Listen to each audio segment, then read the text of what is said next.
Well, this afternoon, we're following new developments involving a crash between an officer and school bus in Pine Bluff. Just hours ago, this picture was shared on social media. And according to Pine Bluff police, the crash happened after 8 o'clock this morning. The only person on the bus was the driver, and that person is in a hospital at this time. So is the officer, who is in critical condition. Our team is following this closely, and we will keep you posted when we learn more. Now, weather from the First Arkansas Bank and Trust Weather Garden. Well, happy Monday. We're starting out this week a little bit spicy, but very sunny. I'm outside right now in the THV 11 Weather Garden under the shade because, like I said, it's getting warmer, and when you're in that direct sunlight, you're definitely going to feel the heat a lot sooner. And across the state today, not a lot of clouds to help shade us from the sun. So if you are spending time outside, make sure you try to find a shaded area so you don't get too hot. Now, while we're spending time outside, do want to bring to your attention we are under a code orange today for unhealthy air quality for sensitive groups. So if you're somebody that deals with asthma or you have any of those respiratory issues, it might not be an ideal day to be outside today. But as we look at those temperatures, because we are starting out the week on a spicy note, temperatures in the lower 90s already across central Arkansas, feeling like the middle to even upper 90s in some locations. Right now feeling like 95 in the capital city. Pine Bluff feeling like 96. Camden to our south already feeling like 100 degrees. So if that gives you any idea of what this afternoon is going to be like, definitely want to practice heat safety, keep some water nearby. And over the coming days, we're getting even hotter than this. I'll have a look at the week ahead in your 7-day outlook, so stay with us. All right, Simone, thank you. Well, turning now to a crime alert. A man is now in custody after a shooting left one person dead in Saline County.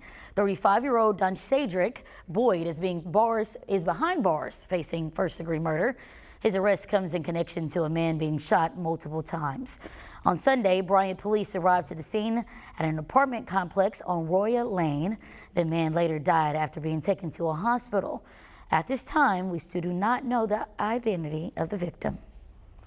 In Pine Bluff, a 6-year-old child is recovering after being struck by flying bullets. Over the weekend, police shared this image of what appears to be a drive-by shooting on an ATV. One of the bullets hit a nearby 6-year-old, and we know the child did survive and is recovering. However, at this time, no arrests have been made, and police are actively searching for the person responsible. In the capital city, Little Rock police making an arrest after a woman died from blunt force trauma. Keith Moore is behind bars, charged with first-degree murder, and right now there's no word on how he's connected to that person that died. However, he is being held at this time without bond. We will follow all of these stories and provide new details on air and online at THV11.com. In a THV11 update, multiple part-time public defenders will keep their jobs after the decision by the state's legislative committee. We've been following this since last week, and several part-time lawyers were previously hired to handle a case backlog from the pandemic. Recently, their jobs were threatened because COVID relief money was running out. But that's no longer the case after the legislative committee approved over $1 million. That money will be used to pay those lawyers through the next 6 months. And several issues were on the agenda for the legislative committee. They also voted on new rules regarding your ID. As of right now, you can no longer use the letter X as a gender-neutral option on your ID.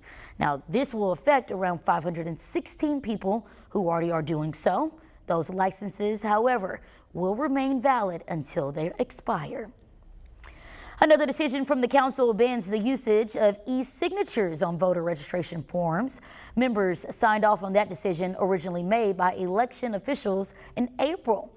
Now, the group Get Loud Arkansas tried arguing against the ban. However, as it stands today, you are required to physically sign voter registration documents. The current superintendent of Little Rock School District will soon receive a bump in his paycheck, even after announcing his resignation. Just days ago, the board decided on a pay raise for Dr. Jamal Wright that will go into effect this school year. As far as his resignation, Dr. Wright remains adamant on his decision to step down. He says he's open to conversations about the future of the district, but we don't know at this time if he will choose to stay. And major upgrades and new resources are ready for use at the Little Rock Animal Village. The shelter spent the weekend showing off some of its new features. Our team spoke directly with people working there, and they say the new space can hopefully help with overcrowding.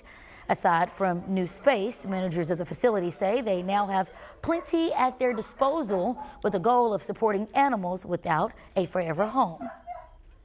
We've added dog wash, brand new washers and dryers, a photo room, dog testing room, a new cat area that is soundproof, a new intake area. You hear a bell ringing, that's an adoption.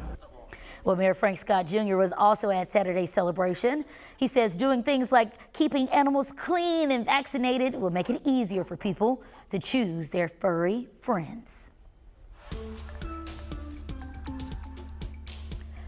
August is Breastfeeding Awareness Month, and THV 11 is learning of the challenges women and their babies are facing along that journey.